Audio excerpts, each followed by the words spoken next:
Baka nga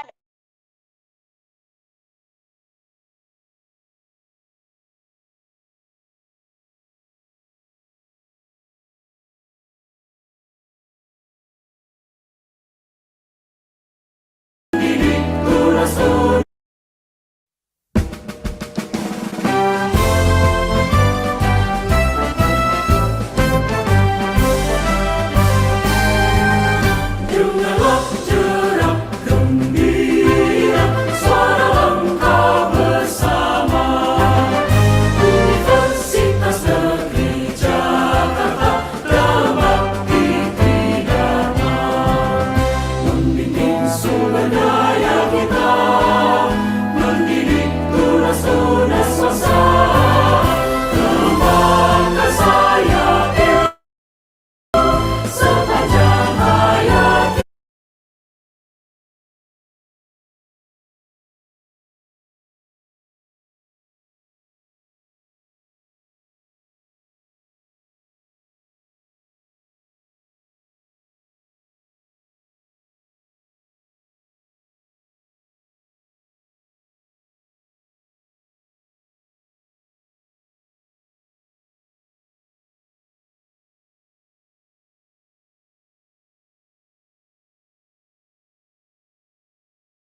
Tunggu dulu sama itu.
Baik, selamat pagi Bapak Ibu sekalian. Acara akan kita mulai dalam waktu 5 menit lagi. Dimohon untuk mempersiapkan diri dan menggunakan virtual background yang sudah disediakan. Dan kepada Bapak Ibu mahasiswa, silakan untuk dapat mengisi presensi pada kolom chat yang sudah diberikan link untuk presensinya. Terima kasih.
Assalamualaikum, everyone. Waalaikumsalam. Waalaikumsalam, Prof. Sarifah. Waalaikumsalam, Prof. Waalaikumsalam, Ibu. Wow, quite a number of students here. Alhamdulillah. Yeah, we are going to start immediately. Yeah, sure.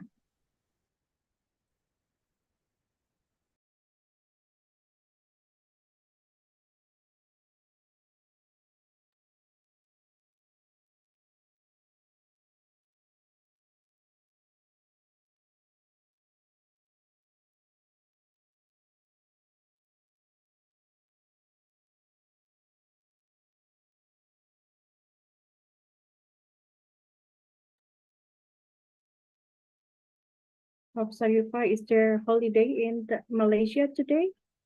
Yes, today is Saturday. It's a break. It's a break, okay. Weekend. It's a weekend for everyone in Malaysia. And tomorrow you are going to start the working hours again? No, Saturday and Sunday is holiday. Holiday. in Okay, Malaysia. only in Johor Bahru that Friday is a Yes, holiday. only in certain state like Johor, Mhm, Johor and Kedah. Johor, Kedah, Terengganu, Kelantan. mhm. They begin a week. Their week. They begin the week with Sunday. I see difference. Yes. Unique. Yeah.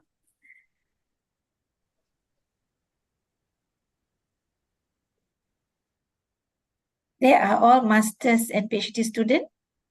We only have master student for Master student. education, physics education, yes. Okay, that's We great. hope that next year or the next 2 years we are going to open the doctoral programs. Quite a number of students, yeah, for postgraduate, for master's program. Very good. Yeah, because physics Yeah. education is favorite. Wow. Actually, I invited bachelor student semester 5, if I'm not mistaken, to also engage in this session, but I'm not sure whether they can make it or not, because sometimes students, bachelor, they have activity, they have a club activity that they need to attend. So I'm not sure whether they are here. Extracurricular. Yeah, Yeah. correct. Okay, nice Baik, to Bu have them. Mutia dan Mrs. Sarifah. We are Okay. going to start? Yeah, please. Yes, we're going to start the event. Baik, selamat pagi. Assalamualaikum warahmatullahi wabarakatuh. Salam sejahtera untuk kita semuanya. Selamat datang. Saya ucapkan kepada yang terhormat Dekan FIPA UNJ yang diwakili oleh Bapak Ibu Wakil Dekan FIPA UNJ beserta jajarannya. Kemudian saya ucapkan juga selamat datang kepada yang kami hormati Profesor Dr. Sarifah Ruzaina Syed Aris, MED sebagai lecturer at University Teknologi Mara Selangor, Malaysia. Good morning, Mrs. Morning. Ya, kemudian saya ucapkan juga selamat datang kepada yang kami hormati Bapak Koordinator Program Studi Magister Pendidikan Fisika FMIPA UNJ dan Bapak Ibu dosen serta staf juga tamu undangan yang sudah hadir pada hari ini. Tak lupa juga saya ucapkan selamat datang kepada rekan-rekan mahasiswa Program Studi Magister Pendidikan Fisika Fakultas Matematika dan IPA Universitas Negeri Jakarta pada kegiatan Studium Generale Program Studi Magister Pendidikan Fisika Fakultas Matematika dan IPA Universitas Negeri Jakarta yang diselenggarakan pada hari ini, hari Sabtu, tanggal 25 November 2023 secara virtual. Pertama-tama, marilah kita ucapkan puji dan syukur kehadirat Tuhan Yang Maha Esa atas rahmat dan karunia-Nya kita dapat melangsungkan kegiatan pada hari ini dengan sehat walafiat. Hadirin yang berbahagia, perkenalkan nama saya Sri Ambarulan. Saya adalah mahasiswa Magister Pendidikan Fisika UNJ tahun 2021 yang akan memandu acara pada hari ini sebagai MC pada hari ini. Adapun susunan acara yang akan dilaksanakan pada hari ini, yang pertama ada pembukaan, kedua menyanyikan lagu Indonesia Raya dan Mars UNJ, kemudian dilanjutkan dengan laporan ketua pelaksana kegiatan, dan dilanjutkan dengan sambutan juga pembukaan oleh perwakilan dari Dekan FMIPA UNJ, serta dilanjutkan dengan acara inti yaitu pemaparan materi dengan tema Research Trend in Physics Education. Kemudian nanti akan diakhiri dengan sesi foto bersama. Untuk pelajaran pada acara hari ini, dimohon kepada Bapak dan Ibu serta rekan-rekan semua untuk dapat menyalakan kamera, menggunakan virtual background yang sudah disediakan, dan mengganti penampilan nama pada akun Zoom masing-masing dengan format nama lengkap. Kemudian dimohon kepada para peserta untuk dapat mematikan mikrofon saat pembicara sedang memaparkan materi. Silakan kami ingatkan kembali kepada rekan-rekan mahasiswa untuk dapat mengisi presensi kegiatan pada link yang sudah disediakan di grup chat. Kemudian untuk memulai acara pada hari ini, marilah kita berdoa sesuai dengan agama dan kepercayaan masing-masing. Berdoa dipersilahkan.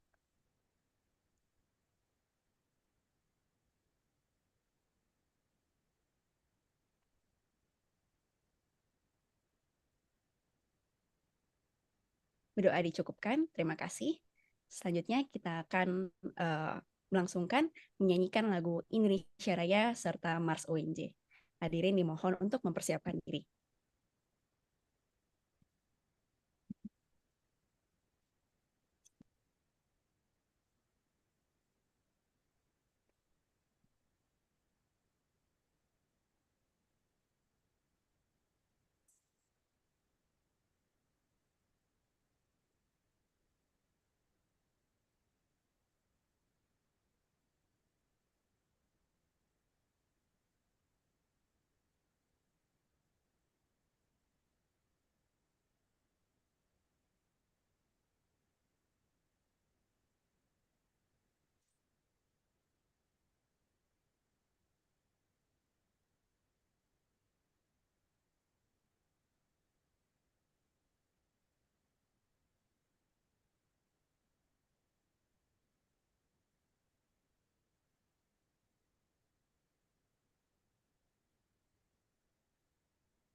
Mohon maaf atas kesalahan teknisnya.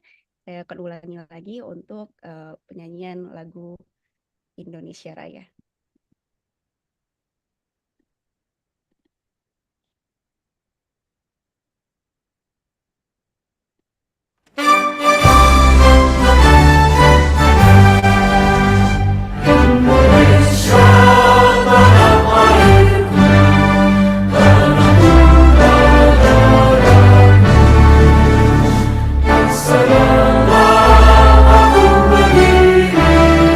Jadi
Terima kasih kepada hadirin.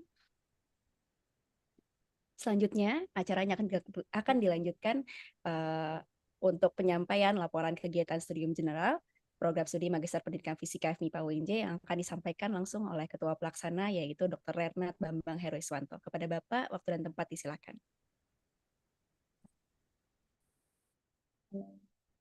Baik, Assalamualaikum warahmatullahi wabarakatuh. Selamat pagi, terutama pada Profesor Syarifah Huzaina yang telah menyempatkan untuk bisa hadir bersama kita semua pada pagi hari ini. Selamat pagi, Prof.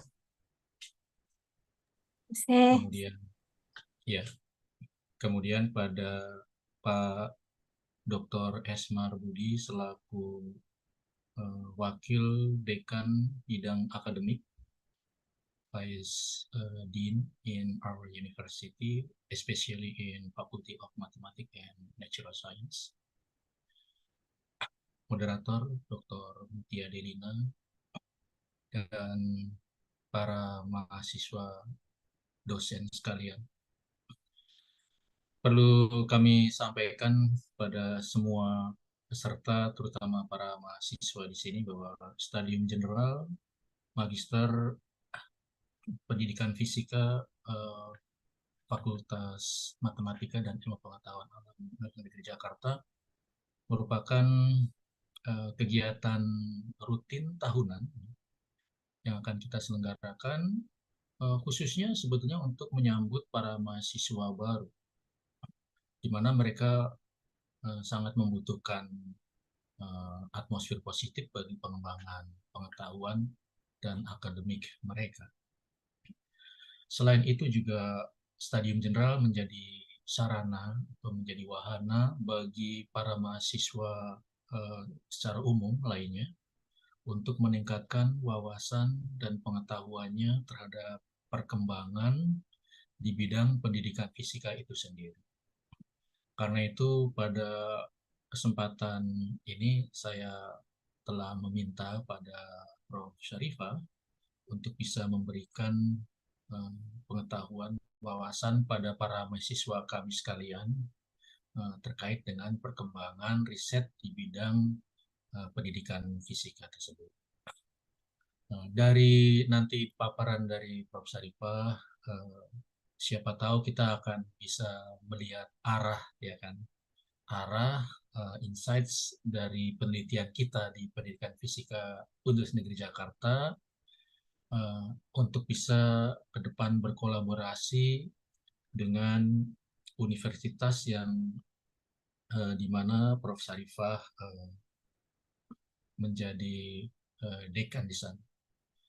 Apakah di bidang pengembangan media, apakah di bidang penelitian eksperimen, atau di bidang penelitian yang lain yang relevan. Kami juga ingin tahu, ya, Prof. Syarifah, topik-topik riset apa saja yang ada di Fakultas Matematika dan Ilmu Pengetahuan Universitas Mara Selangor, Malaysia. Dari sana barangkali ke depan kami akan membuat suatu pemetaan relevansi riset kolaborasinya di bidang apa. Pada bulan yang lalu juga kami berkolaborasi juga dengan salah satu profesor dari UTM, Ibu, siapa Bu Mutia, saya lupa. Nurjana Kamis, Prof. Bu Nurjana Kamis, beliau telah kami minta juga untuk menjadi penguji, ya, sebagai penguji pada ujian tesis di S2 Pendidikan Fisika kami. Nah, harapan kami, Prof. Syarifah, ke depan, termasuk juga rekan kolega kami yang di UTM, untuk bisa bekerjasama dalam bertukar pengajar, dosen, lecturer exchange, and also research collaboration in the field of physics education, of course. Dan yang lebih penting ke depannya lagi, barangkali kita perlu mendiskusikan secara bersama-sama arah penelitian kita kemana. Ya, yang nantinya akan menjadi ciri khas, ya, the specification fields of our research between Selangor, University Teknologi Mara Selangor and Universitas Negeri Jakarta. Demikian juga dengan profesor yang ada di UTM, kami juga sedang penjajakan apa fokus riset yang akan bisa kita kembangkan. Selain riset, ada satu kewajiban juga untuk dosen-dosen kami di Indonesia pada umumnya, Prof. Syarifah, yaitu kewajiban untuk melakukan pengabdian pada masyarakat. Jadi hasil riset kita di bidang pendidikan fisika dan pada akhirnya mungkin menghasilkan satu produk, metode, atau temuan-temuan, funding-funding, yang mana secara technically can be apply in the people in our country, tapi tidak menutup kemungkinan juga bisa diterapkan di lingkungan di mana teknologi Mara Selangor punya peran gitu ya. Jadi ada wilayah-wilayah binaan di mana kita bisa menerapkan teknologi atau metode ataupun temuan-temuan yang bisa dimanfaatkan secara bersama-sama. Siapa tahu nanti di tahun depan kita bisa mengembangkan kolaborasi baik riset maupun pengabdian masyarakat secara kolaboratif antara Indonesia dengan Malaysia, khususnya di bidang pendidikan fisika. Bisa berupa training, bisa pengembangan media untuk guru, bisa juga mengembangkan sistem pembelajaran online yang bisa diakses bersama-sama, bisa juga mengembangkan mungkin simulasi fisika yang bisa digunakan oleh teman-teman di Malaysia dan di Indonesia, komunitas guru, ya kira-kira seperti itu. Kemudian selain masalah riset dan pengabdian masyarakat, community services, and the most important also, saya kira yang penting lagi itu terkait dengan pertukaran mahasiswa, student exchange. Karena itu pun juga menjadi tuntutan baik di Universitas Negeri Jakarta sendiri maupun di skala yang lebih nasional, karena Departemen Pendidikan Indonesia, Kementerian Pendidikan dan Kebudayaan Indonesia juga memberikan suatu penekanan pertukaran mahasiswa itu. Apakah bentuknya nanti mahasiswa Malaysia barangkali tertarik ya, interest untuk melanjutkan studi di tempat kami, atau hanya pertukaran dosen saja, pengajar, itu pun juga bisa dilakukan. Penjajakan itu barangkali bisa dimulai dari pilot project, Prof. Syarifah, maybe only 1 or 2 times in one semester. We exchange our lecturer in your university and your university in our university. Barangkali tidak harus datang ya, not must be coming here in Jakarta, but we can also via Zoom meeting maybe, or Microsoft's meeting that's also can be conducted. Saya kira itu poin-poin penting kami yang menjadi pesan khususnya. Mudah-mudahan apa yang kita rencanakan bisa menjadi kenyataan dan saling membangun ke depan, baik untuk kami di UNJ maupun untuk Universitas Teknologi Mara Selangor, Malaysia. Saya kira sambutan dari saya cukup sekian. Mudah-mudahan mahasiswa kami di sini di Indonesia juga antusias untuk mengikuti seminar presentasi dari Prof. Syarifah nanti, dan bisa menjadi insight bagi penelitian kalian. Jangan kendur, jangan menyerah ya. Targetnya lulus master S2 pendidikan fisika, apapun yang harus dilakukan ya. Jadi jangan mudah menyerah, apapun rintangannya harus dilakukan, dan harus ada tekad memang, harus ada penguatan dari hati sendiri, saya harus lulus. Ketika tekad itu ada, saya kira jalan akan terbuka untuk sisanya. Demikian saja, terima kasih. Selamat mengikuti seminar, Selamat pagi semuanya. Assalamualaikum warahmatullahi wabarakatuh. Waalaikumsalam. Waalaikumsalam warahmatullahi wabarakatuh. Terima kasih banyak Pak Bambang atas pesan, informasi, dan laporannya. Acara akan dilanjutkan dengan sambutan oleh Dekan FMIPA yang akan diwakili dan disampaikan oleh Dr. Esmar Budi MT selaku Wakil Dekan 1 FMIPA UNJ. Kepada Bapak Esmar, waktu dan tempat disilakan. Baik, terima kasih. Apakah suara jelas? Apakah Jelas, suara Pak. jelas? Sangat jelas ya. Baik, terima kasih. Bismillahirrahmanirrahim. Assalamualaikum warahmatullahi wabarakatuh. Waalaikumsalam warahmatullahi wabarakatuh. Ya, Waalaikumsalam warahmatullahi. selamat pagi. Wassalatu wassalamu ala asrofi anbiya'i wal mursalin wa ala alihi wa sahbihi ajmain amma ba'du. Yang kami hormati Koordinator Program Studi Magister Pendidikan Fisika Bapak Dr. Bambang Heru Iswanto.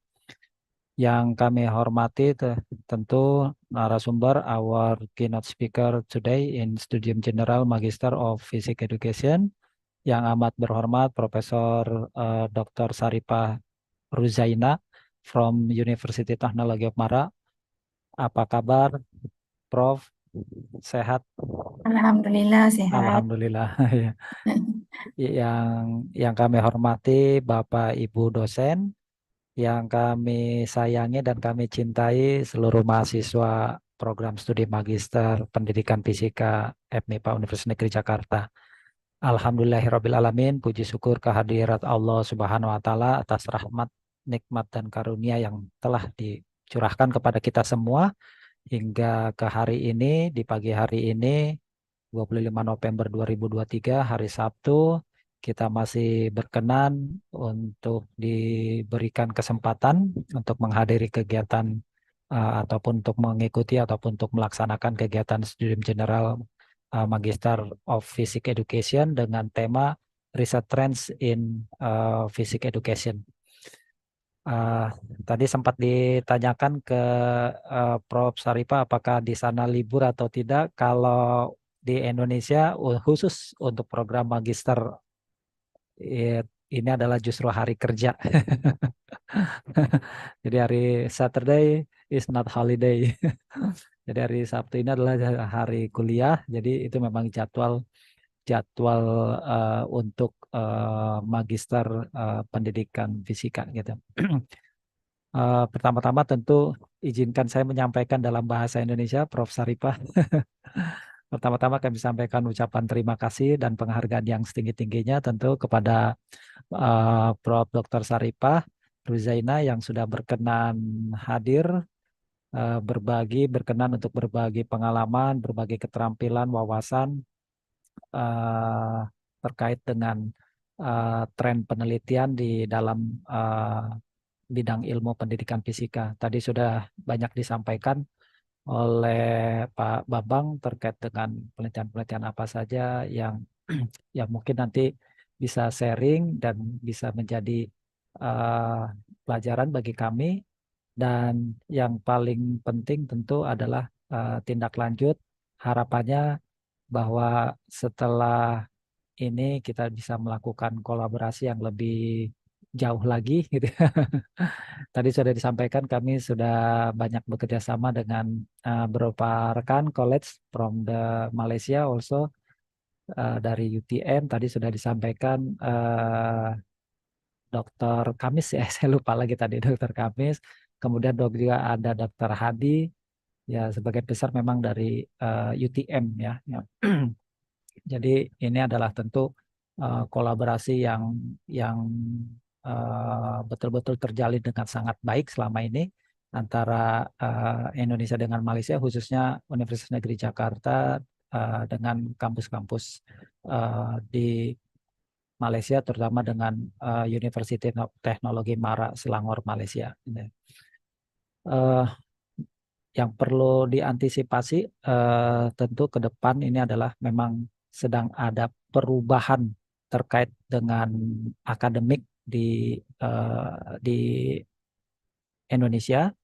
Yang terakhir itu salah satu contohnya adalah bagaimana bentuk beban perkuliahan itu juga tidak lagi tidak lagi dibunyikan dalam satu SKS itu sekian menit, tapi satu SKS itu sudah dibunyikan 45 jam per semester gitu ya.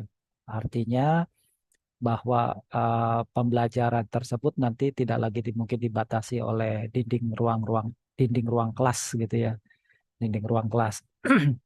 Dan sebagai informasi juga untuk Prof. Saripah bahwa kami sudah khususnya untuk Magister Pendidikan Fisika kami juga sudah melaksanakan pengajuan untuk akreditasi internasional ASIIN. Banyak masukan yang disampaikan oleh kami ya tentunya bahwa eh, akreditasi internasional yang kami usulkan yang kami ajukan eh, salah satu poinnya adalah tentu kolaborasi internasional itu memang perlu lebih tingkatkan lagi dan kegiatan studium general ini juga tentu adalah bagian dari usaha kami untuk meningkatkan kolaborasi kami di level yang global maupun internasional. Dan ini tentu sejalan dengan pimpinan visi misi universitas kami yang memang ingin menjadi kampus yang bereputasi di tingkat internasional ini. Terima kasih tentu atas kesediaan khususnya dari Prof. Dr. Saripah yang sudah berkenan. Mudah-mudahan tadi memang apa yang disampaikan oleh Pak Heru ke depan kita bisa kolaborasi bukan hanya di dalam riset tapi juga tadi di dalam pengabdian masyarakat. Bahkan sampai tadi misalnya mungkin ada pertukaran mahasiswa bukan hanya dalam jangka pendek short term, mungkin juga bisa jangka panjang ataupun bahkan bisa semacam ke joint degree ataupun double degree. Nah ini Dr. Mutia Delina ini juga adalah dari Wakil Rektor bidang kerjasama. Ini memang sebagai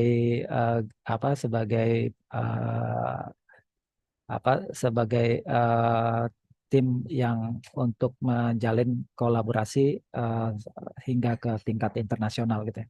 Mudah-mudahan kegiatan ini bisa goalnya itu bisa kita jalankan kolaborasi ke tingkat internasional bukan hanya dalam kegiatan atau artinya ditambahkan dari yang kegiatan kuliah umum ini sampai ke kegiatan kolaborasi yang sampai ke lapangan gitu ya. Baik, itu saja yang dapat disampaikan. Sekali lagi terima kasih pada Prof. Dr. Saripah dan juga kami sampaikan ucapan terima kasih kepada Prodi, khususnya koordinator program studi, Magister Pendidikan Fisika yang sudah melaksanakan kegiatan yang sudah melaksanakan kegiatan kuliah umum ini dengan baik dan lancar.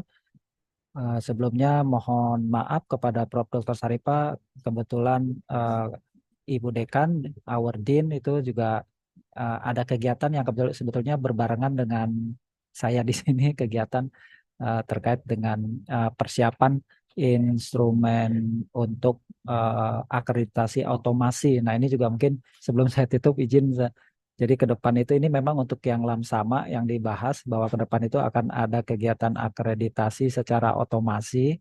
Jadi tidak lagi visitasi, tapi itu memang opsi gitu ya. Opsi. Dan salah satu poinnya nanti untuk pengisian secara otomasi itu ada kelengkapan instrumen peralatan laboratorium. Nah, mudah-mudahan kegiatan ini juga nanti bisa berkolaborasi terkait dengan penggunaan alat-alat laboratorium baik untuk pembelajaran maupun untuk penelitian ya. Baik, itu yang bisa disampaikan. Terima kasih sekali lagi. Mohon maaf jika ada terdapat kekurangan maupun kesalahan. Demikian untuk itu saya akhiri. Wassalamualaikum warahmatullahi wabarakatuh. Waalaikumsalam warahmatullahi wabarakatuh.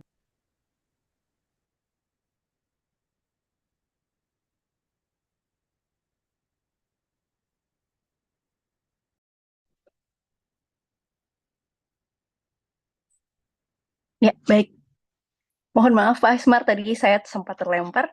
Terima kasih banyak Pak Asmar atas penyampaian sambutannya. Baik, selanjutnya kita akan sama-sama memasuki acara utama pada hari ini, yaitu penyampaian materi oleh Profesor Syarifah yang bertemakan dengan Research Trend in Physics Education. Nah, hari ini untuk materi tersebut yang akan disampaikan oleh Prof. Syarifah akan dipandu langsung oleh Ibu Mutia selaku salah satu dosen di Prodi Fisika UNJ. Tanpa memperlama waktu, saya persilakan kepada Bu Mutia untuk mengambil alih acara pada hari ini. Silakan Ibu Mutia. Baik, terima kasih Ibu Ambar. Assalamualaikum warahmatullahi wabarakatuh. Good morning everybody. So let me speak in bahasa and in English ya, karena Prof. Syarifah sebagian besar slide-nya dalam bahasa Inggris. So this afternoon we are going to have Studium Generale with a great keynote speaker from University Teknologi Mara, Malaysia, Profesor Dr. Syarifah Ruzaina Syed Aris, Master of Education. Beliau adalah Dean of Faculty of Education di universitas tersebut.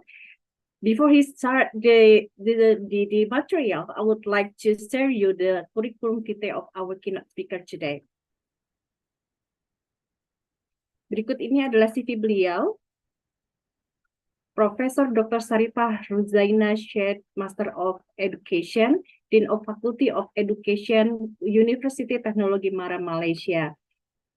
He graduated from bachelor, master, and doctoral degree from University of Malaya, Malaysia, and currently beliau adalah Dean of Faculty of Education and lecturer at Head of Academic Program at the Faculty of Applied Sciences. Sebelumnya beliau adalah Deputy Dean Academic of the Faculty of Education, Director of Curriculum Affairs Unit, and Head of Curriculum at the Curriculum Affairs Unit in the same university.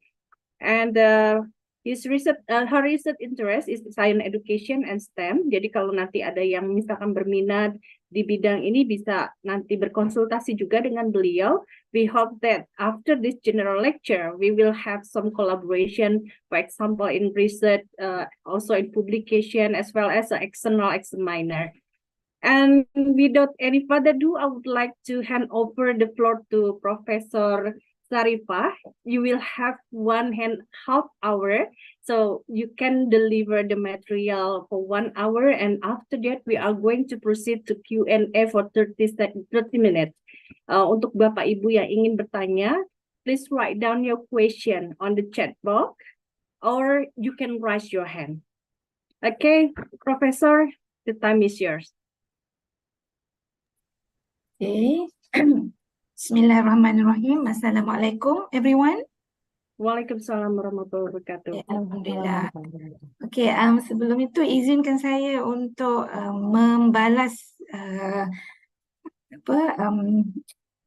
Ketua Program Studi Master tadi, Bapak Bambang, dan juga Vice Dean of Academic Affairs, Dr. Esma Budi. Ya, saya sangat on behalf of Faculty of Education, ya, basically saya sangat mengalu-alukan kerjasama seperti yang disebutkan tadi oleh Bapak Budi dan juga Bapak Bambang. Saya sangat-sangat mengalukan sebagai seorang dekan di fakulti. Kita ada banyak lagi program-program yang ada di faculty, ya, not only physics education, we have all the sciences education, chemistry, biology, and also other courses that related to pedagogy, assessment, and so on. So jadinya tidak berkemungkinan untuk kita mungkinnya sekali ya untuk kita berkolaborasi di masa hadapan, insya-Allah, ya. Okey, saya mohon izin semua kepada para pelajar master sekalian dan juga Bapak Budi dan juga Bapak Bambang untuk saya bercakap di dalam bahasa Inggeris dan juga mungkin sedikit campur di dalam bahasa Melayu. Ya, izinkan saya, ya. Bismillahirrahmanirrahim.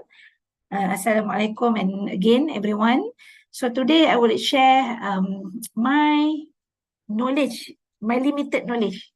Ya, knowledge yang paling banyak adalah milik Allah. Knowledge saya hanya seperti setitik dakwat di lautan sahaja yang ingin saya kongsikan pada pagi ini. Alright, I would like to share my background is in chemistry education, but physics is something that is in science education, so there is nothing different when you talk about science education, physics, biology, or chemistry education. Yeah.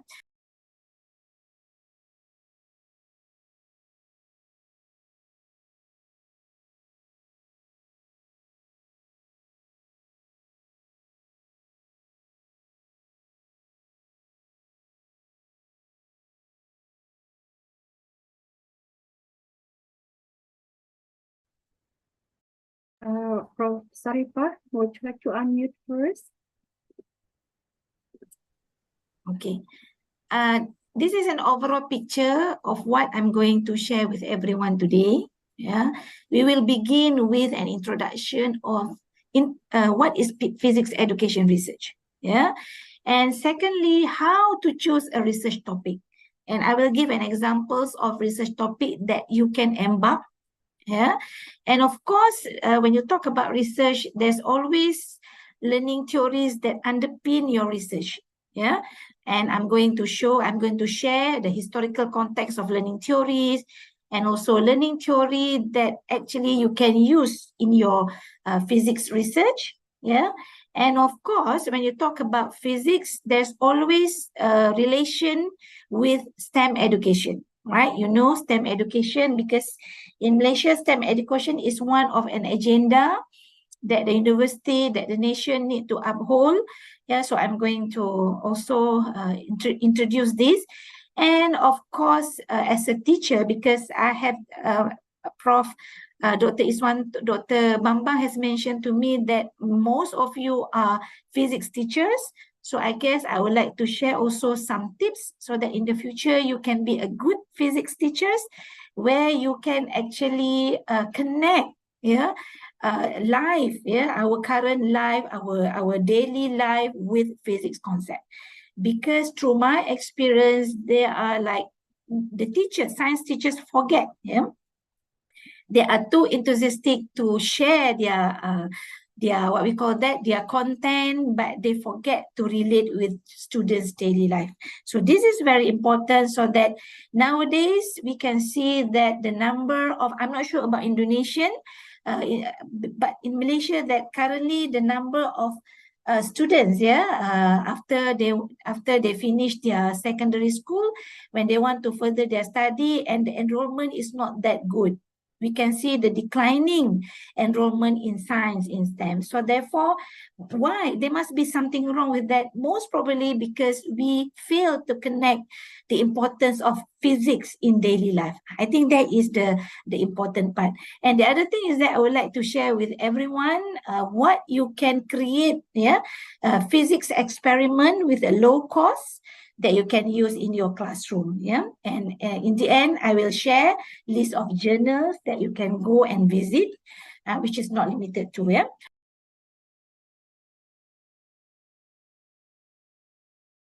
Sorry, unmute again. Oh, can you hear what I talked just now?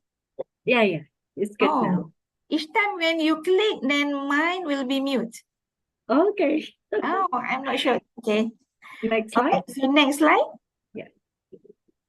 Okay, this is an introduction. I think everybody know when you talk about physics education research, everybody know that it would be like something that you need to do research and it regards to physics contents and so on, right? I think everybody know. I don't have to elaborate further on this. Okay, next slide.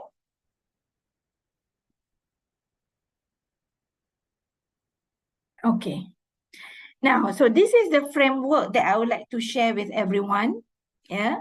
Now, when you talk about physics education research, okay, in general, in literature, they call it PER. Yeah, PER is an acronym for physics education research. Yeah.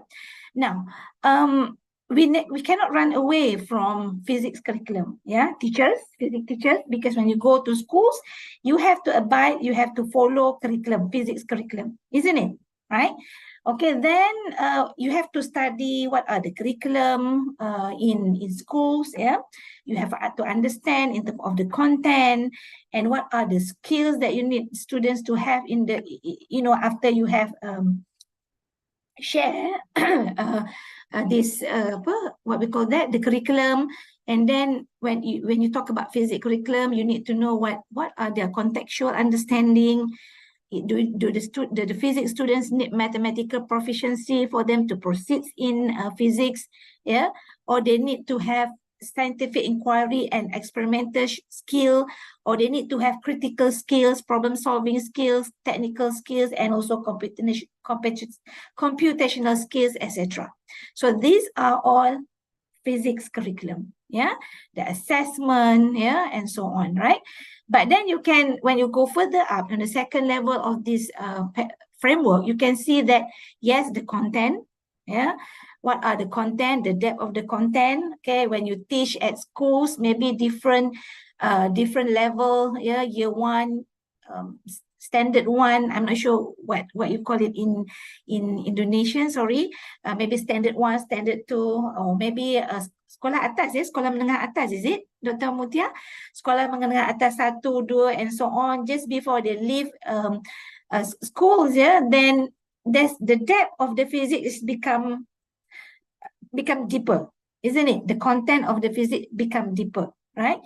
And of course, maybe the teaching method and assessment also different from one topic to another, right? For example, how to teach electrochemistry, how to teach thermodynamic, how to teach like magnetic and so on. They must have like different kind of approach, right? So as a teachers, as an educators, it is your role, when you want to go into your class, you have to do some due diligence. Due diligence, I mean that you need to do some research. You need to read what are the best method to teach this content. What are the best method to teach this concept? Yeah, don't just go and teach. Yeah, you have to do some homework.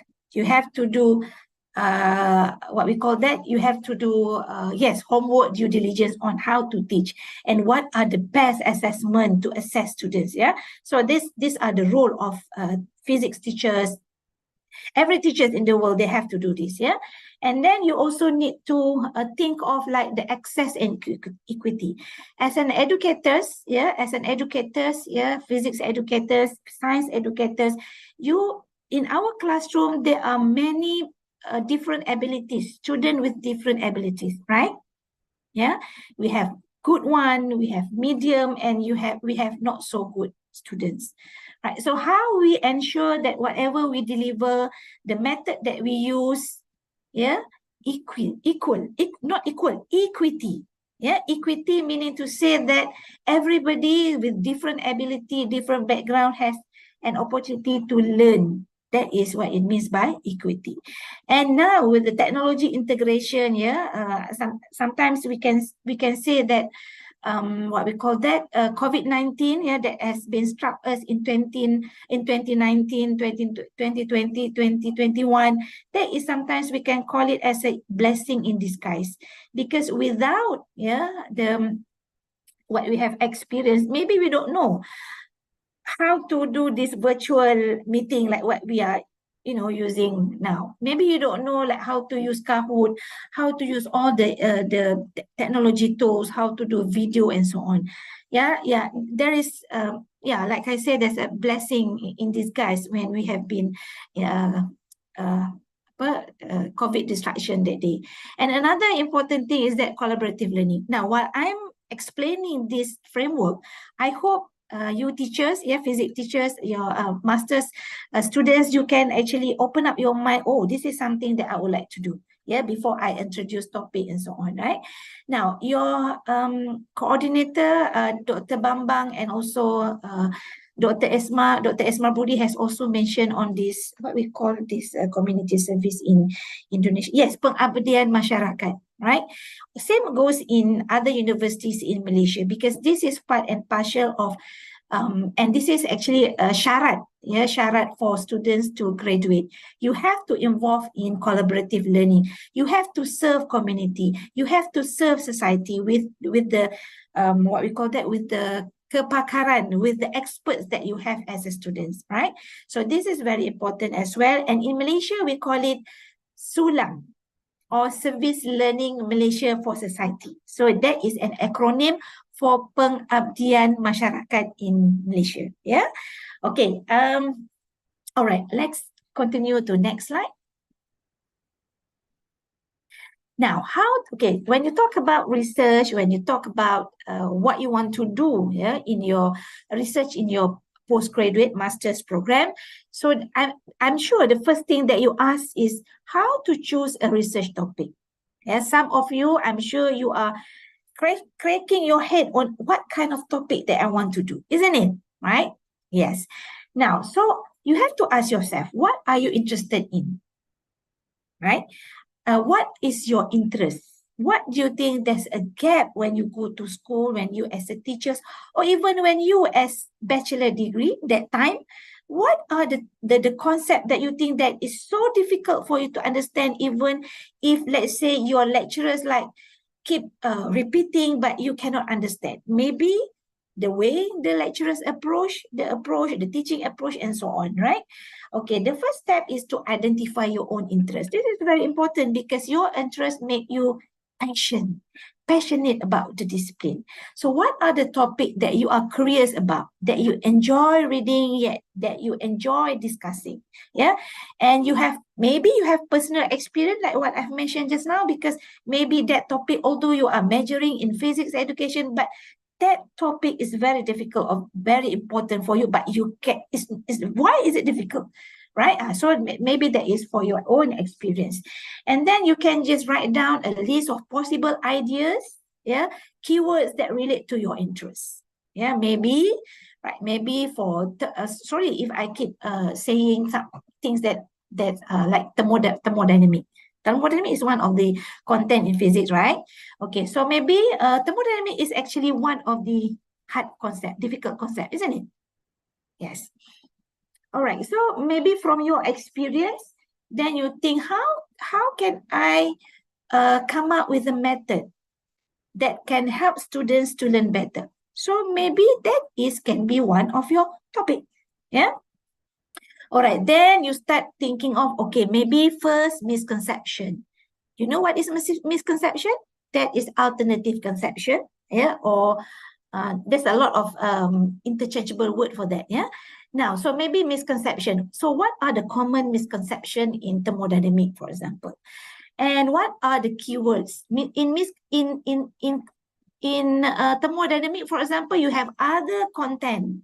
So is it because of the assessment? Is it because of the way we teach? So write down, right? Write down all the possible keywords, right? All the variables that under that thermodynamic, and also under the conceptual change, if that is the one that you would like to that interests you, you can just write down everything. Yeah.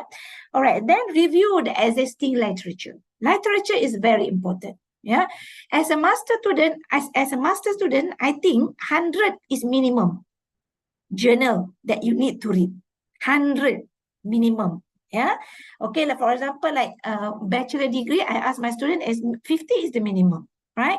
Okay, and you can read. The more you read, the more you understand better, the more you know how to write. Why we need to read? Because it will help you to write. To write a thesis is not something that is easy. Yeah, for me, even I'm a lecturer, I really have to read a lot in order for me to write. Until now, yeah. And you as a student, of course, you need to read a lot. Yeah. Okay, and then when you read a lot, journals and so on, you can see what other people are doing, the gaps, what are the controversies, what are the unresolved questions that you can go and continue, right? Okay, and then how can you fill those gaps or challenge the existing view with your own perspective and evidence? You can actually you can actually come up with the data, for example, to help you to convince that this is the topic that what we call that is what's the word here, that is worth it. Yes, yeah, that is worth it for you to embark with. Yeah. Okay, next slide. Okay, now these are some of the research topic. No worry, yeah, I will give, I already give my slide to Dr. Mutia and also Dr. Bambang. You can share my slide, yeah. This knowledge is not for me, this is from Allah. I will share with everyone, okay, so that everyone can get benefit from it, yeah. Now, the first one is physics education and the development of critical thinking, yeah. So we believe that every concept, every subject that we teach actually can develop students' critical thinking. Yeah, because critical thinking is one of the critical skills that actually our students are having problem. In Malaysia, I'm not sure about data at your place. Yeah, in Malaysia, critical thinking and problem solving skills is among the lowest skills in Malaysia, right? So therefore, I'm not sure about your country, but you need to, by using this, by addressing this issue, can physics help to improve students' critical thinking? Yeah.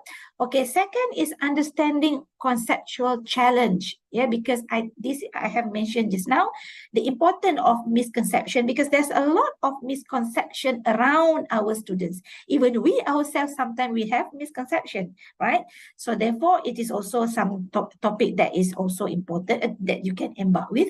Third one is STEM integration in physics education. Yeah, because when you talk about STEM, it is a multidisciplinary, interdisciplinary kind of concept. Yeah, when you talk about how, let's say, aeroplane, right? So it is a combination of every single science concept, isn't it? Right? Okay. And then how can we integrate that? Because in schools, normally we teach like physics, chemistry, bio, maths, in a silo kind of approach. We never connect. Yeah, for example, when you talk about aeroplane just now, we need to understand about the chemistry. We need to understand about the physics, the mathematics, and so on, the engineering behind it, right? So this is where we need our netizen, our citizen, our society understand about this, All right, and then the fourth topic is physics and computational thinking. Now, so maybe you would like to, maybe this is a quite high level a bit, but if you are really like, to pursue in this computational thinking, you can also do that, Okay, the fifth one is the role of laboratory work in understanding physics. This is also very important, because nowadays there are some, I'm not going to say which country, but there's a country that they actually do not care about this lab work. But this is important, right? The skills, the practical skills in physics, in science lab is very important. And yet some people think that it is just a supplement, not actually a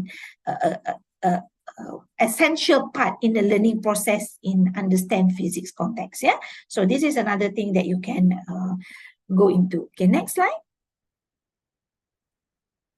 Okay, then this is teacher professional development in physics.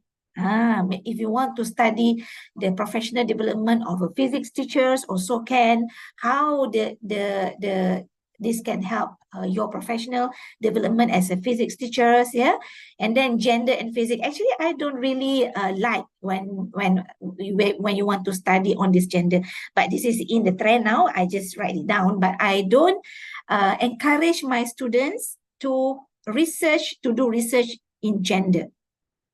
Because what we want to do, because we cannot change the gender, isn't it? From our finding, we cannot change the gender. So I don't think this is something that if you are my students, I don't encourage you to do this gender research. Although in SDG Sustainable Development Goal, there is gender equity, but I'm not that really inclination towards that. And of course, the last one is mental health and physics learning. Also, this is also something that is not into this physics education. And also, I'm not encourage my students to do this, because everyone can do this topic, topics 6, 7, and 8. Everybody can do this topic. But your physics education, nobody can do physics topic unless you as a physics teacher. So that is the things that you need to understand. Okay, next slide. Okay, now let's say you have topic. So you have topic. Okay, let's say you choose one topic, like the 8 topic that I've mentioned to you just now. Now you have to think of learning theory. Learning theory is important, isn't it? You have to underpin, you have to understand, you have to understand what are the learning theory that underpin your study. Okay, why is it important? Because it will be as a foundation for your research. yeah, and also it will help you to inquire, yeah, through the learning theory. And of course, it will help you to interpret data. Yeah, it will also strengthen your methodology. And of course, you can contribute back to the learning theory. And maybe some of you who knows, you can come up with a new learning theory, especially when you do qualitative. Yeah, when you do qualitative, you might contribute to the new learning theory. Who knows? Yeah, someday. If you do that, please let me know. Yeah.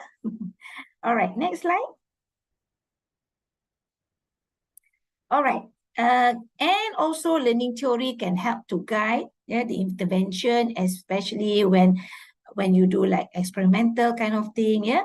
And then educational relevance, because we are teachers, we are doing the educational research, and we must good in learning theory, yeah.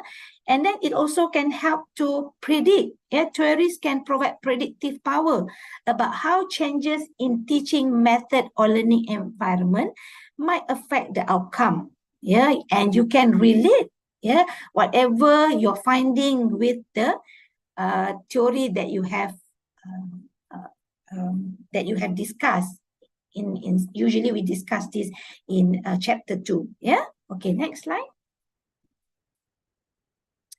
Okay, now this is some of the historical context of learning theory. There's a lot of learning theory, and this is not limited to it. I'm sure you learn it as an educator. You have to learn all this learning theory. First one is behaviorism. Cognitive. I'm not going to read this. Yeah, you can just go and Google. You can just easily get it from Google. Yeah. Okay, I just read the learning theory. The title of the learning theory: behaviorism, cognitivism, constructivism, social constructivism, situated learning. Next slide. Okay, experiential learning, yeah, problem-based learning, inquiry-based learning, discovery learning. Is there any next slide? There's a lot more. Transformational learning, zone of proximal development and scaffolding, cognitive load theory, cognitive apprenticeship. There's a lot of theory of learning that actually you can use, you can adopt with what you want to study. Yeah, next slide, please. Okay, and then cognitivism. Okay, let us look at this learning theory, how you can actually use this. For example, cognitivism. Yeah, cognitivism is, I'm not going to read what is cognitivism, but how can you connect cognitivism? It's all about cognitive. Yeah, so what you can relate is that physics educators might use concept map or models to help students organize and structure their knowledge. Have you heard about this schemata, mental model? So that is actually under this cognitivism. Yeah. Okay, then constructivism. And most of the time, constructivism is the common use, yeah, by students, postgraduate students, by students that they are doing good to do project, because this it involves students engaging in inquiry-based learning, where the students come up with their own conceptual understanding through engagement, through active engagement, through meaningful engagement. Yeah. All right. Next slide. Okay, social constructivism, for example, from the name itself, you know that it is a social constructivism, meaning to say they involve, yeah, because sometimes, yeah, we can see that our students, they like to be in their peers. They more believe in their peers rather than teachers, rather than their parents, rather than their lecturers, for example. So maybe you can come up with a social constructivism model where the students need to work with their peers, and you can have a different ability of peers in one group. It's up to you, right? That is your design, and you can see how their understanding get better, get improved, and so on. Then this also can be part of your topic of interest. Yeah, it can be peer instruction, it can be collaborative learning, and so on. Yeah, meaning to say like group based. Yeah.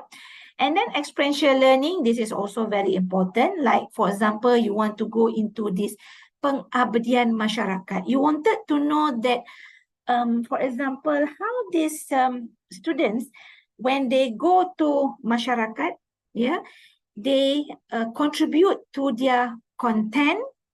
Contohnya katalah masyarakat, you select one masyarakat and masyarakat itu memerlukan ataupun membutuhkan, saya cuba bercakap dalam Indonesia mana yang saya tahu yang memerlukan khidmat pelajar-pelajar mahasiswa untuk, for example, to help them with solar panel at their community. Right? So by using this experiential learning theory, right, you can test whether the experience with community can help them to build their concept through this experiential learning. And usually when you talk about experiential learning, we will relate it with COP learning theory. Okay, COP learning theory. So you go, and if let's say whatever that I share here is not in the slide, you can just jot down and you can search for it later. Okay, and then PBL, problem-based learning. I think this is not something new to everybody, because this is actually what you have been practicing. I'm sure you know about this. Okay, next slide.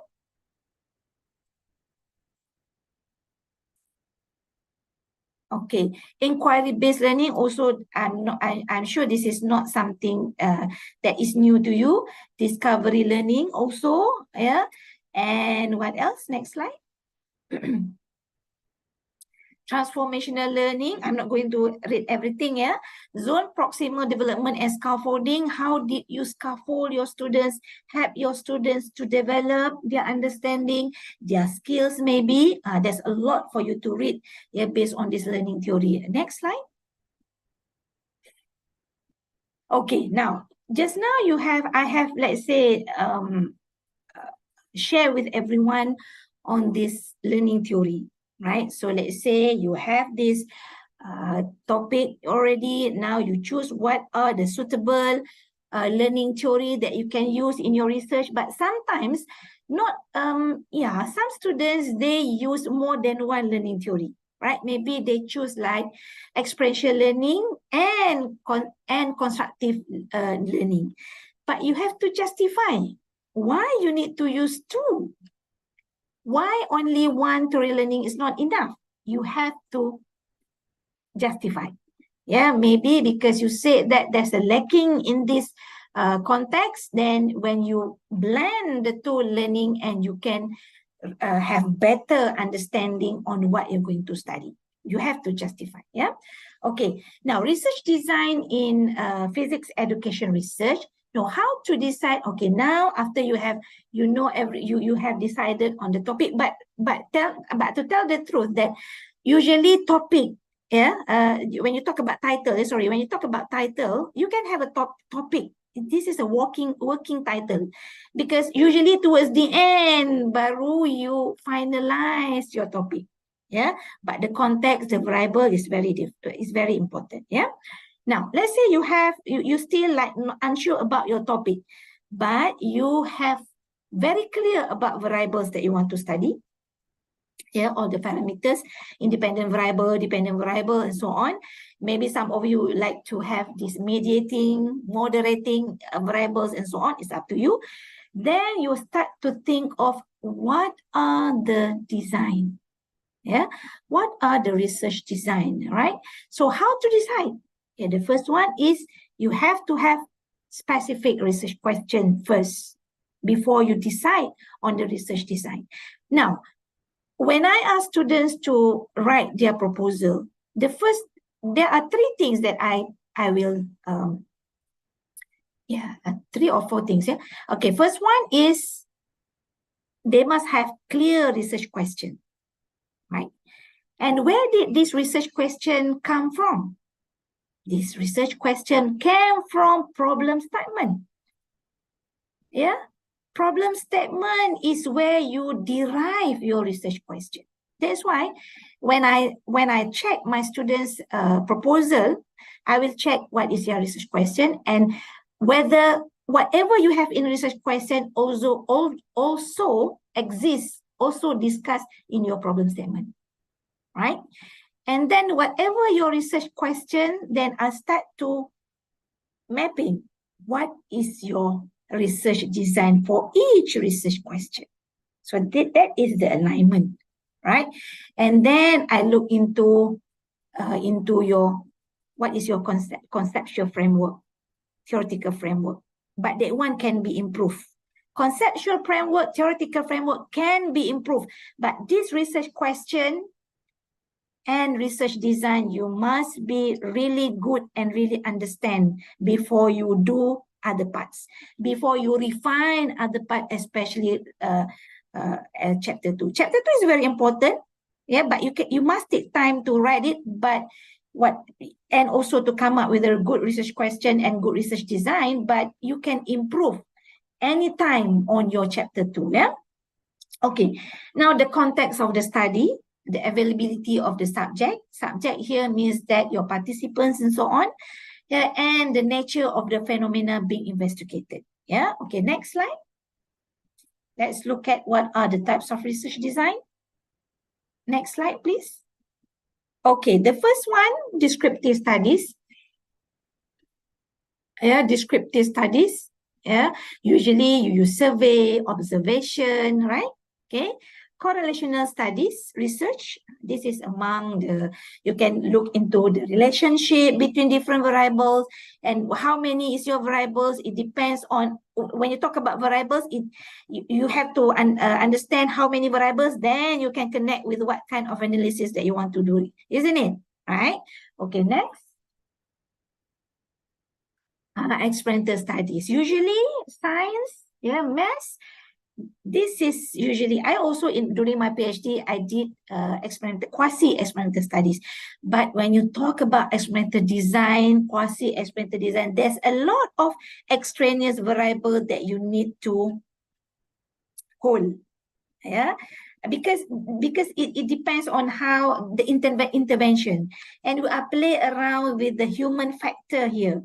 Yeah, the control group, the experimental group, and we have maybe like 2 control group, 2 experimental group, and so on. So this is, you have to be careful. Yeah, there's a lot of extraneous variable that you have to look into when you want to go into these experimental studies. Yeah. Okay, now this experimental study, yeah, what is the difference between experimental study and quasi? What is the difference? Anyone know? You can write in your chat. Silakan ibu-ibu, bapak-bapak.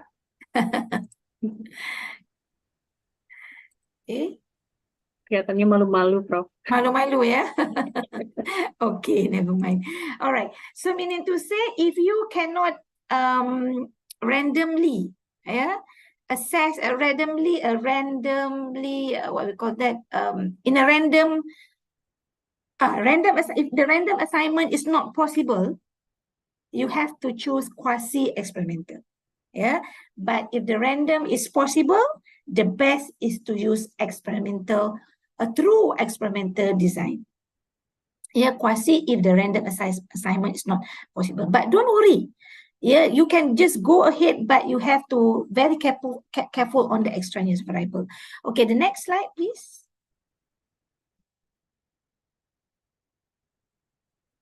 Okay, longitudinal studies. All right, this is another, but I think I'm not sure whether this is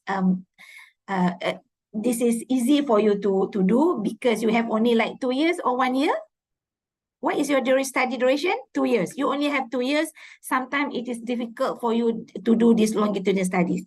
But dosen-dosen in UNJ can. Dosen-dosen in MIPA can. Yeah, but not the students. Yeah. Okay, and then cross-sectional studies. The design study different from group. You want to look at the different group, different ability where you can do this cross-sectional study and look into the correlation and so on. Yeah. Okay, next. Case study also, this is where you in-depth study on a certain group of people. Maybe like you want to study on the student with low ability, students with some kind of not low ability. Yes, can low ability or student with kalau di sana di OKU dipanggil apa ya? Is Kalau it mean special need? yes, students with special needs. Thank you, Dr. Mutia. Student with special needs. Yeah, maybe with ADHD, with there's a 7 criteria in special needs. Maybe you want to do case study. How do these students learn this physics? Also can. Yeah. Okay. And then action research. Action research is something that is circle. Right, you do this, you test, and then you continue with a different aspect, and then you test again. So that one is an action research. Yeah. Okay. Next slide.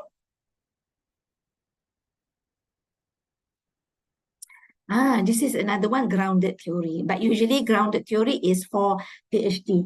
Yeah, it's like 2 years is not enough for you. Yeah. And meta-analysis, okay, meta-analysis, oh yes, this is usually for PhD, also because because usually when you do meta-analysis, it is only one, is a part of your research, and it is not usually your research to answer your research question. So this is usually when you do meta-analysis, this is part of a paper that you need to produce. Yeah, this is for PhD students usually. Okay, next slide. Okay, so we've done with research design. Okay, this is another one, ethnographic.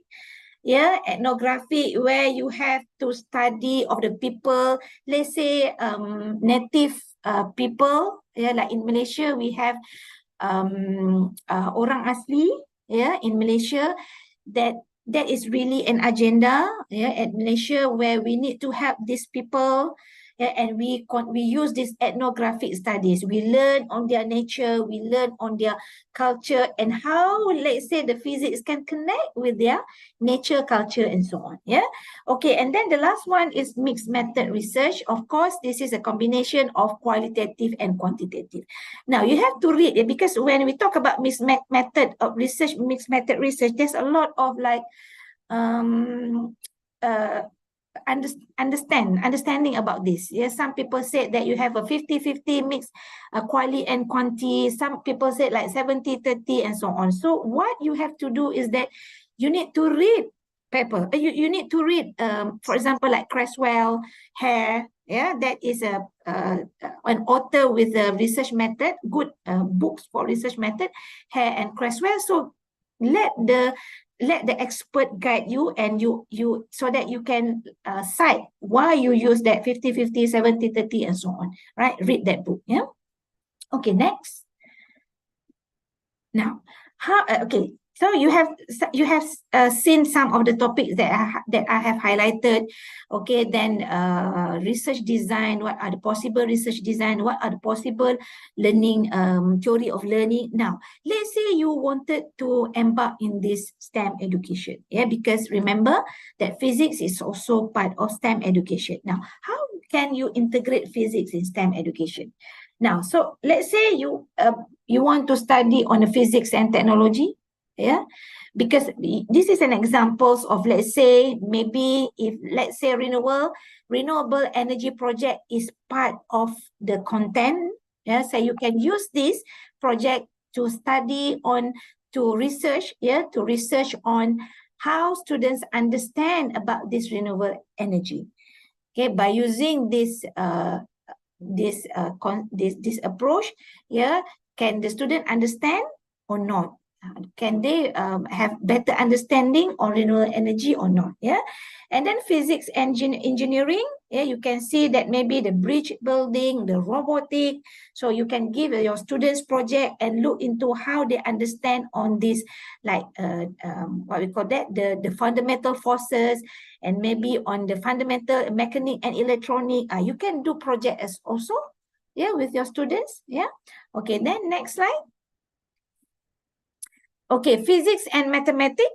For example, like projectile motion, wave arithmetic. Let's say you choose this as part of your topic, right? So you can study, you can look at how students understand, they can do models. Same goes to what I have mentioned just now, yeah?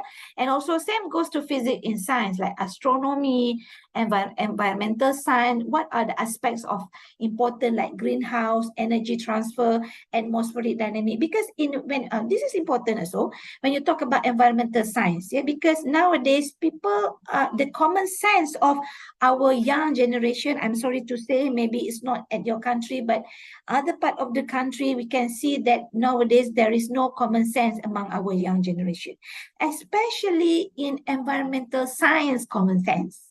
Consciences, there is no common sense here regarding on this, why we need to, for example, like recycle, yeah, why we need to do this to reduce carbon CO2, for example, and so on, yeah. Although this is and also why we need to encourage to use solar panel, for example, right? So you can also embark in this research, yeah. Okay, next slide. Okay, physics in interdisciplinary project. Okay, for example, like STEM fairs, yeah.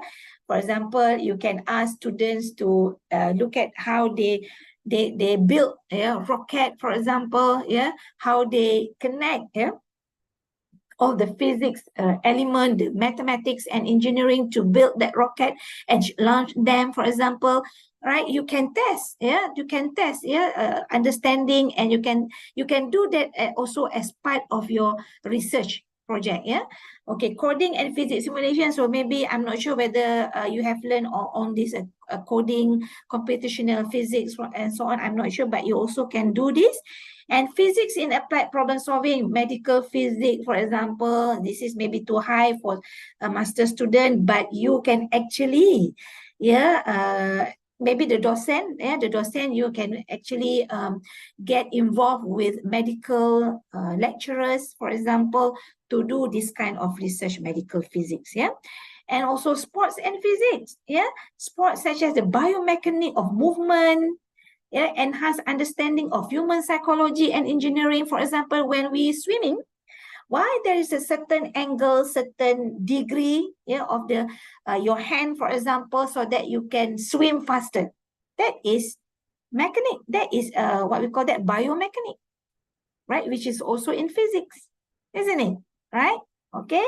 Okay. Next slide. Okay. Now, okay. So I have mentioned now, as a physics teachers, sometimes we forget, yeah, that we need to let our students, let our anak-anak, yang kita guru sebagai physics physics teachers, then anak-anak yang kita ajar, yeah, sometimes we have to make them understand on this, how they relate, yeah, this physics concept in their daily life as soon as they come up from their bed. Yeah, for example, like they open their window, the boiling, the warmth of the sun. What is it? That is the thermal energy, isn't it? Right? Boiling water for coffee or tea, that is the conversion of electrical energy, isn't it? This is where when you talk this to your students, you have to relate with their daily life. You know, they don't understand why I need to learn this, why I need to learn that. So student will ask you, right? Okay, now let's say for electricity and magnetism, okay, charging your phone. Phone is like, you cannot live without your phone, isn't it? Right? So charging your phone relies on electric current, right? If you don't learn physics, you don't know about this, right? So that's why you need to learn physics, yeah? And then using any electrical appliance, for example, like some people might use electric toaster, you want to do your breakfast, for example. So explain it to them, yeah? Okay, next slide. Mechanic, when you get out of bed, yeah, working against gravity. If there is no gravity, then you cannot go up, isn't it? All right? And then walking to the bathroom. Okay, you don't sleep because there's a friction between your feet and the floor. isn't it? Right? Optic, you turn on light, involve the physics of electricity and light, looking in the mirror. Why? Sometimes, you know, when I'm during my time, when I still don't know about this physics and so on, I feel like, wow, how can we reflect ourselves in the mirror? Right? So what is the theory behind it? Yes, reflection. Yes, again, but we need to have a light, right? So that we can nampak diri kita di dalam mirror and so on, right? Okay, next. Okay, wave and sound, listening to music. How can you listen to the music? How can we at the moment listen? You can listen to my talk, for example. What are the things that involve? Yeah, wave traveling, for example, or maybe the electricity, or maybe the Wi-Fi, that is the wave, yeah. And then microwaving breakfast, for example, microwave radiation. So those who have microwave at your home. So what are the types of wave? What types of electromagnetic wave that happen in that particular process to heat your breakfast? All right, and then fluid dynamic, taking a shower and observing water flow from the faucet. Yeah, this is also a fluid dynamic, right? If there is no fluid dynamic, then the water cannot flow, isn't it? Then the river cannot flow, right? Then tiada ombak di lautan. This is all about physics, right? And also pouring a beverage, yeah, tuang air di dalam minuman coffee. Just now you had a breakfast coffee, for example. That is all about fluid dynamic. Then there's a lot of, when you talk about fluid dynamic, there's other criteria under it, right? The fluid dynamic, the intensity and so on, yeah? Okay, next slide. Quantum mechanics. Okay, maybe I don't have time to elaborate on this quantum mechanics because there's a lot of analogy when you want to deliver this quantum mechanics. Never mind. Now, the operation of smartphone, semiconductor, is based on quantum principle, isn't it? Yeah. LED in lighting is also about quantum mechanics. Yeah. And this is also a combination of chemistry. I'm a chemistry. The electron, citation, excitement, and so on. This is also based on quantum mechanics, right? Okay, so we want students to understand. Yeah, we want students to embark in this. We have to actually make them understand that the physics is very important in their life. Yeah. Now I can give you some idea. So you can take all these examples here from physics of concept in daily life. You can turn it into research question. You can turn it into instrument. Yeah, to study on to what extent students actually relate what they learn with the what is happening in their daily life with the concept physics. This is also good, yeah, if you want to do this, yeah. But you need to cite because this is came from my idea. All right. Okay. Harmonic motion, yeah, swinging, playing with a seesaw. This is all harmonic motion. Ticking of a mechanical clock involve harmonic oscillation of the pendulum and so on, right? So there's a lot of actually you can make students understand and fall in love with this physics, yeah? Okay, next slide. Okay, then relativity, this is GPS, satellite, and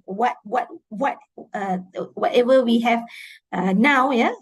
We can be like in Malaysia, Indonesia, we can be online kind of this is with the help of relativity, with the help of GPS and so on, yeah. Okay, then pressure and volume and so on. Okay, next slide. Static and dynamic, yeah, car, force, energy transfer and so on. Sitting on a chair without collapsing under your involved static equilibrium. Yeah, and then energy, you take your breakfast, how the energy transform into chemical energy and into kinetic energy. Solar panel, how it converts, yeah, from light energy to electrical energy. This is what we need to highlight. All right, this is what we need to highlight. Okay, next. Okay, now this is another tips for you. Yeah, which also you can pick, yeah, and choose this as a project that you want to study for example, and do some research, for example, simple low-cost physics experiment. For example, you want to create electroscope, homemade electroscope to detect the presence of static electricity. You can, this is the material that, okay, this is not from me. This is what I gathered from reading, and I put it in the slide. Okay, balloon rocket. So meaning to say that I have not tested it yet. Yeah, so you can test this. Yeah, so balloon rocket. This is to demonstrate third law motion. Yeah, pendulum wave. Yeah, concept of periodic motion and wave pattern. If let's say the pendulum is the length of the pendulum, yeah, it affects the periodic motion and so on, the wave pattern. Okay, next. Solar oven, you can create your own homemade barometer, copper and magnet train, water refraction experiment. What else? You can try and do this, yeah? Next. Spectroscope. You can do this spectroscope DIY, do it yourself. Serial magnetism. When I search for this, I also get like, wow, I didn't know this. For example, right? So you can test. I also can ask my students to test this, and this is something that they can look into. Yeah. Serial magnetism. Don't you realize that actually what we eat is iron? So you can test your serial magnetism by testing the iron in the food. Wow, there must be a very high presence of iron, yeah, in cereal. Okay, and then egg drop parachute, yeah, to investigate resistance and shock absorption. And the last one is floating ping pong ball. This is to demonstrate Bernoulli's principle. This is very simple, yeah. Okay, next. Okay, simple harmonic motion. Okay, I'm just read this, yeah. Simple harmonic motion with string, homemade thermometer. You don't have to depend on, you don't have to buy, you can use like here. Because that is actually because simple. Yeah, thermometer, very simple, that if you have heat and you know the fluid density, and it will like, if the heat is increased, then you can make it, you can use that as a thermometer. It's very simple as that. That is how we do a thermometer. But why we use mercury? Why we use mercury? I'll ask that question. I hope you can answer me. Why instead of many chemicals, yeah, why we use what is that just now? Why we use mercury? Yeah, mercury in thermometer. Yeah, there's a relationship with the fluid density and so on. Yeah. Now, static electricity with balloon. Inertia experiment with a coin. This is also very simple. And in fact, you can like, why you have this when you go to, when you travel by bus, for example, when suddenly the bus breaks, so what happened? So that is also inertia. Right? So that is what you can tell your students. Okay, next slide. So that is the simple low cost. Yeah.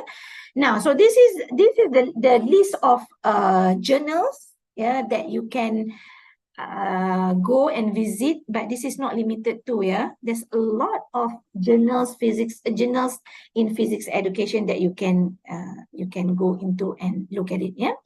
Okay, so I guess that is my presentation.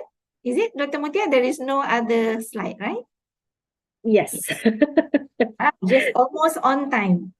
Almost on time. Just great. Incredible. Yeah, You have a good time management then. thank you. Ya, thank you, Prof. Sarifah. Bapak Ibu silahkan jika ada yang ingin bertanya kepada Prof. Sarifah bisa menulis di chat atau raise hand. Silakan Bapak Ibu. Silakan Bu Halimah untuk yang pertama, kemudian nanti ada juga dari chat ya Ibu. Silakan Bu Halimah. Oke, terima kasih Ibu Mutia. Thank you Prof. Sarifah. Let me introduce myself. My name is Halimah Lasana. I'm from Master Degree. Okay. It is interesting to know about the topic today, and then from the beginning, from the top, from the presentation from you, Prof, I connect with something. All teacher, as what you say, when we want to come to the classroom, we have to have a plan, a lesson plan.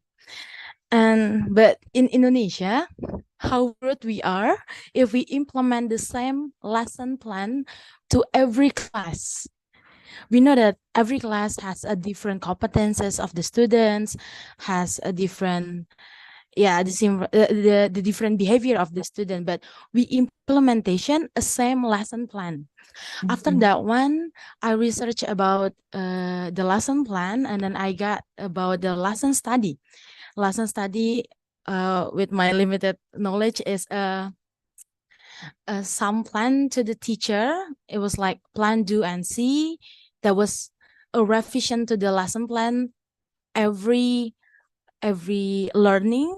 But when I searching for your Google Scholar, I'm searching for your Google Scholar, Prof, and I want to ask you about, have you ever researched about the lesson study in Malaysia, or have you ever experienced about it? I'm curious. Thank you so much. All right, it's okay. You can ask in your own language. No worry. Bahasa Malaysia also can. Now, Okay. yes, I understand. Who's Halimah ya tadi? Yeah. Yeah, Halimah. Okay, Halimah. Halimah, okay, yes, I understand. As a teacher, we have to come up with our lesson plan, right? And usually our lesson plan is standard. Okay, Halimah is worried that my lesson plan is standard, but I have like different abilities of student. Okay, I understand your concern. Now, yes, we can have now the important thing is that you when you create lesson plan, you know what is the outcome, isn't it? By the end of this, like 30 minutes, like 1 hour, for example, students be able to list characteristic or whatever lah, right? So let's say that is your learning outcome.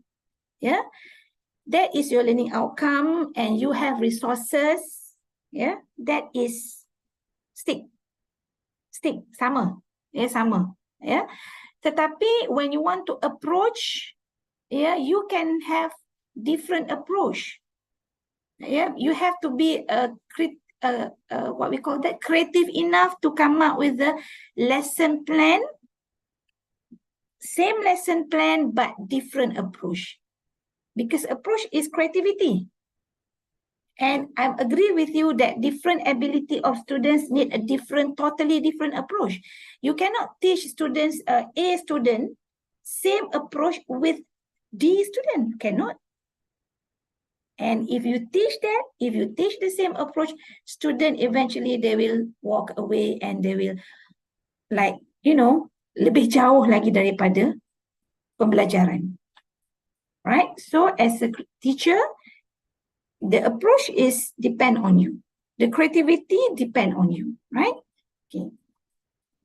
There is no, I think kalau di Malaysia itu tidak salah. It depends on the creativity. Yes, dalam kurikulum dia ada mencadangkan, betul, di Malaysia dipanggil DKSP apa ya? Dia dipanggil kurikulum lah yang all the teachers have, right? So dia telah menyebut di situ apakah outcome-nya, apakah approach-nya, apakah assessment-nya. Betul kan, Halimah? Ya, tetapi the approach, you can be creative enough on top of what have been designated for that particular curriculum. You can come up with your own approach. Is up to you. I have done study on that. Oh, okay, bro. Thank you so much for the answer. Okay, welcome. Thank you, Halimah. What is your semester? Which semester, Halimah? Semester. Your is come again? First semester. Oh, first semester. Okay. Yes. Read a lot. Okay. That it will give you some idea. Thank We almost graduate. But sky is not the limit. Yeah, some Okay. people say that sky is the limit, but not in your study. You need to have a basket, bakul, isi bakul tu, good enough. All right. Yeah, thank you. Thank you, Halimah. We proceed to the second question. Prof. Sarifah, we have a question at the chat book. I will read it for you. Selamat siang, Prof. Sarifah. Perkenalkan, saya Sarifah juga namanya. Sarifah Hafizah. Saya ingin bertanya tentang bagaimana membuat judul penelitian fisika yang berhubungan dengan konsep fisika dengan kehidupan sehari-hari. Jenis penelitian apa yang paling tepat untuk tema tersebut?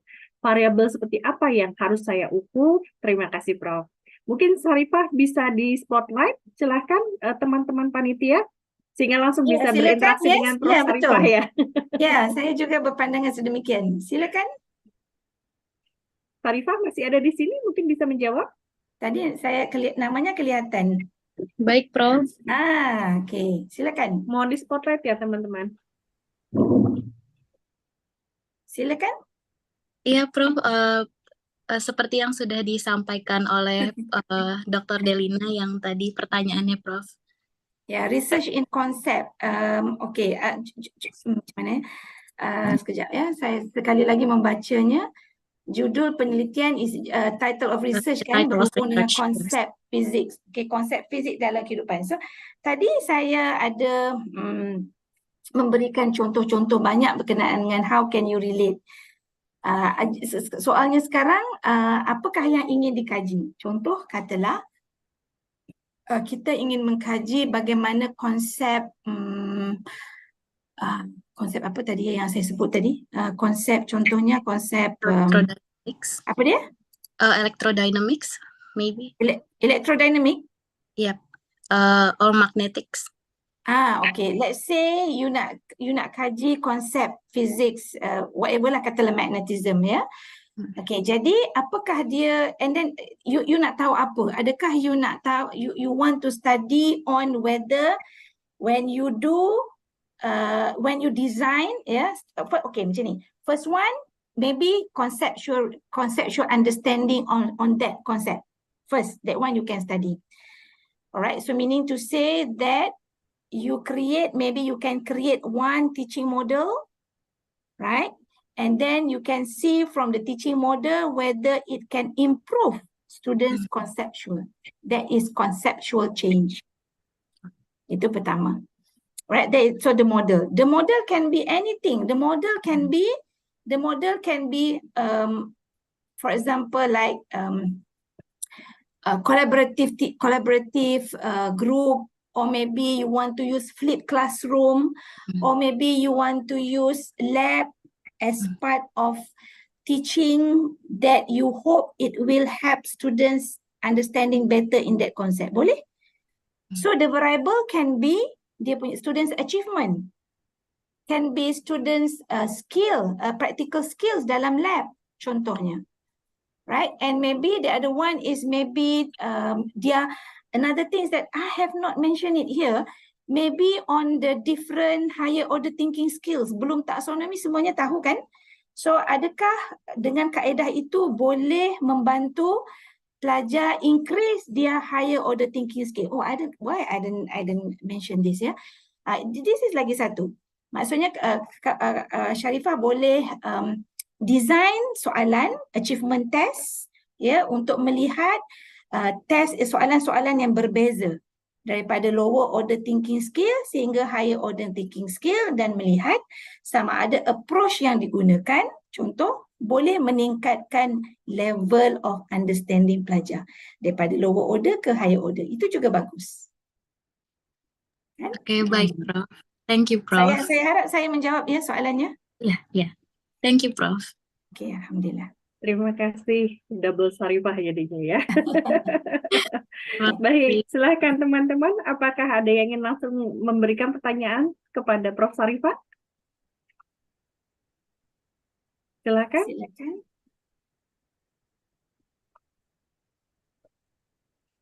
Pak Hadi Nasbi.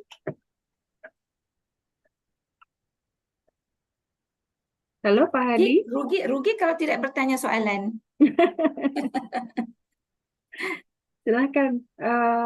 Pak Hadi Nasbi ada di dalam apa namanya? Silakan Pak Hadi. Oh, tidak terdengar kelihatannya. bermasalah dengan mikrofon. Oh, Silakan Bapak Ibu yang lain, apakah ada pertanyaan? You can speak in bahasa or in English. Silakan Bapak Ibu. ya silakan. Iya, Prof.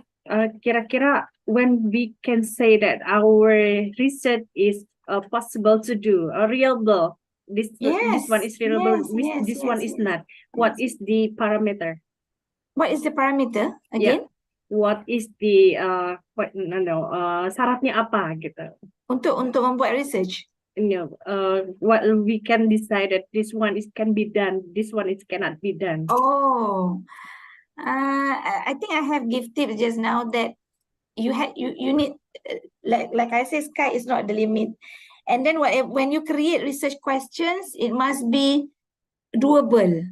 Doable meaning to say that boleh dilaksanakan dalam tempoh 2 tahun, begitu.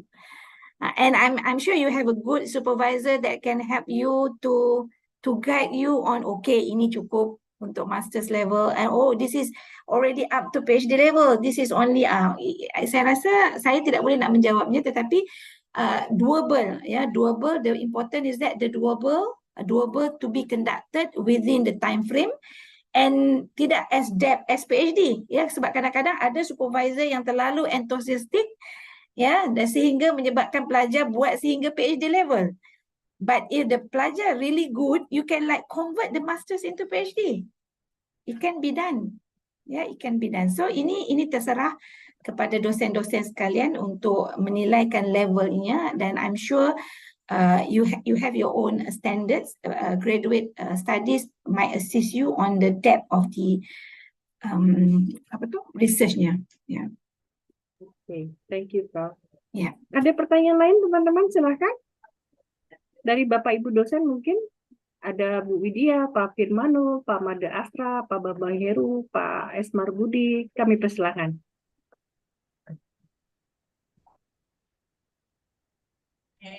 Okay, thank you, Miss Mutia. Hello, Prof. Hi. Siva. Okay. Sorry, we were complete in join this meeting. Just one question for you. What are different? I download your CV and your CV. Creativity, ability, and creative environment. What are the different indicator? Different indicator. Yeah. Between creativity, ability, and creativity environment. You explain to me. Thank you very much, Prof. Okay, all right. Now, creative ability. Okay, this study is a student. This PhD students, they come up with the module. Yeah, module using design thinking approach, right? So and these students, my PhD student, they wanted to look how this module can help improve students' creativity. Because when you look at design thinking module, yeah, when this student created design thinking module, when you understand the design thinking phase, you can see that it helps students to be creative, right? So therefore, this paper is to study whether can increase creativity. Okay, there's a measurement for it. Yeah, there's an instrument that the students designed to measure the creativity. And when you talk about environment, creative environment, what are the environment that support the creativity? It can be the environment of the schools. It can be how the teachers act as scaffolder, hand holding, and also the what we call that, and also support by other things like parents and so on, so that they'll be to help them to be creative. That what it mean by creative environment. I hope I answer. You can go into my Google Scholar, and I think you can download that paper, right? Okay. Okay, thank you, Prof. Sharifah. Are you a docent or student? I am lecturer. Lecturer, dosen lah. Yeah. You're teaching physics, of course, right? Okay, thank you, Pak Firmano, for a great question. Thank you, Pak Bu Sarifah. Okay, let's go to the floor. Is there any more question from you for the Professor Sarifah? Ada pertanyaan lagi, Bapak Ibu? Jika tidak ada, maka I will come to the end of our session, Prof. Sarifah. I would like to share a token appreciation, of course, from the coordinator of study program, Pak Bambang Heruwiswanto. Would you like to join us, Pak Bambang? Bisa di spotlight Pak Bambangnya, teman-teman? Teman-teman panitia? Ya, oke. There are two Pak Bambang there. Okay, Pak Bambang, I would like to share the token of appreciation to our beloved keynote speaker today, Professor Dr. Sarifah Ruzaina Syed Aris, Master of Education. Is there any comment from you, Pak Bambang? Silahkan.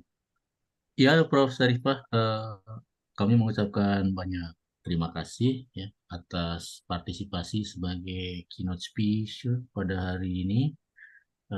Mudah-mudahan apa yang telah disampaikan bermanfaat untuk kita semua. Itu saja, Bu Mutia. Terima kasih. Terima kasih, Pak Bambang. Okay, before we end, I would like to conclude, Prof. Sarifah. So you already said to us tips to be a good physics teacher, and then don't forget to relate the theory of physics with daily life or environment. And then a physics teacher, a good physics teacher, have to prepare the method, the assessment correlated to the topic, and of course, for research. Specific research question should be clear where it's come from, and then what is the design and what is the subject. Thank you, Prof. Sarifah, for your sharing today. We get to have you here. I hope we will have another event together. Inshallah, I'm more than willing to do that, to share my limited experience and knowledge, inshallah. Thank you very much. Thank I'm you sorry very much. for any ada kekurangan di situ, saya mohon maaf. Yeah, Ya, this is Ada great. Thank you, kekurangan. Prof. And Sarifah. I wish to wish good luck to all the master students. I'm sure you can do it. Inshallah. Inshallah, ya. amin. Stay focused. Amin. Thank you for kita bilang nasihat ya. Yeah. Teman-teman semangat, you can do it. You can finish your master on time. Thank you, Prof. Inshallah. Sarifah and everybody. And I'm Mutia Lina, the moderator today. Thank you and have a nice day for all of you. Assalamualaikum warahmatullahi wabarakatuh. I hand over the Waalaikumsalam. floor to the master ceremony, Miss Ambar Wulan. Silahkan.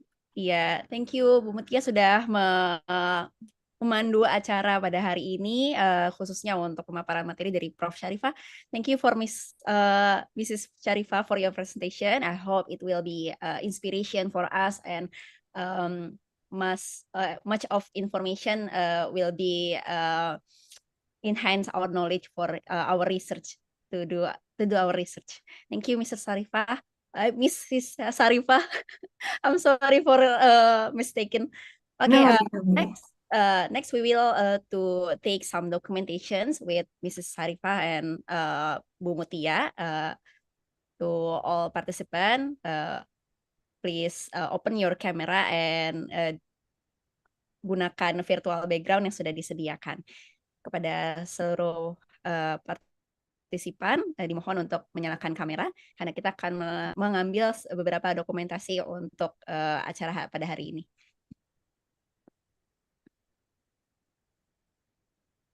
Oke, apakah sudah siap Bapak Ibu semuanya?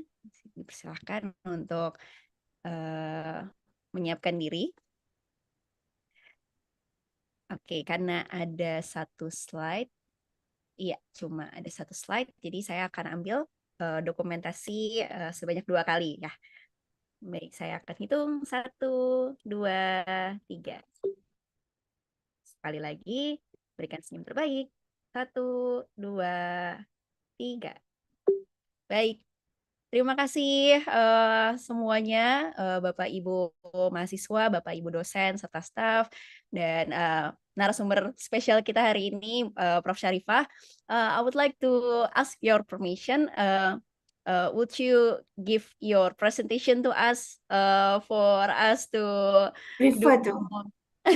Yes, please, please. Yes, yes. Gunakanlah ilmu tu, saya halalkan ilmu itu, insyaAllah. Baik, terima kasih banyak Prof. Syarifah. Semoga bermanfaat untuk ilmunya dan semoga sukses terus untuk riset-riset yang akan dilakukan oleh Prof. Syarifah. Baik, InsyaAllah. Terima terima kasih. kasih. Kalau begitu kita sudah di penghujung acara. Terima kasih pada seluruh partisipan yang sudah hadir pada hari ini, Ibu Mutia, Prof. Syarifah, Pak Bambang, dan Bapak Ibu dosen sekalian, serta Bapak Ibu mahasiswa Magister Pendidikan Fisika UNJ 2023. Dengan begitu, saya Sera Berulan selaku MC, mohon pamit undur diri. Mohon maaf apabila terdapat kesalahan-kesalahan yang terjadi pada acara hari ini. Semoga acara hari ini dapat bermanfaat untuk kita semuanya. Baik, saya tutup acara pada hari ini. Selamat siang semuanya. Assalamualaikum warahmatullahi wabarakatuh. Waalaikumsalam warahmatullahi Terima kasih Prof. wabarakatuh. Terima Syarifah. kasih. Yes, sampai jumpa lagi.